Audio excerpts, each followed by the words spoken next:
দেশকে পেছনে টেনে নিয়ে যাওয়ার ষড়যন্ত্রকে নির্বাচনের মধ্য দিয়ে রুখে দেওয়া হবে বলে জানিয়েছেন বিএনপি মহাসচিব মির্জা ফখরুল ইসলাম আলমগীর। সকালে রাজধানীর কৃষিবিদ ইনস্টিটিউটে 7 দিনের দেশ করার পরিকল্পনা অনুষ্ঠানের আলোচনা সভায় একথা বলেন তিনি।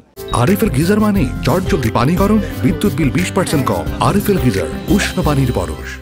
মির্জা ফখরুল বলেন, আগামী নির্বাচন সত্যিকার অর্থেই নিরপেক্ষভাবে অনুষ্ঠিত হবে। এই নির্বাচনের মধ্য দিয়ে নতুন করে দেশ করার সুযোগ আসছে। তিনি আরও বলেন, 1971-এর প্রজন্মকে যারা নিকৃষ্ট প্রজন্ম বলে, যারা ধর্মকে ব্যবহার করে মানুষকে বিভ্রান্ত করে, তাদের রুখে দিতে হবে। ধর্মকে পুঁজি করে আধিপত্য বিস্তারকারীদের কালো শক্তিকে রুখে দিতে সবাইকে ঐক্যবদ্ধ থাকারও আহ্বান জানান মির্জা ফখরুল। এই নির্বাচন কিন্তু সেই আওয়ামী আমলের নির্বাচন নয়। এই নির্বাচন কিন্তু হবে একেবারেই পুরোপুরিভাবে সত্যিকার অর্থেই একটা নিরপেক্ষ নির্বাচন।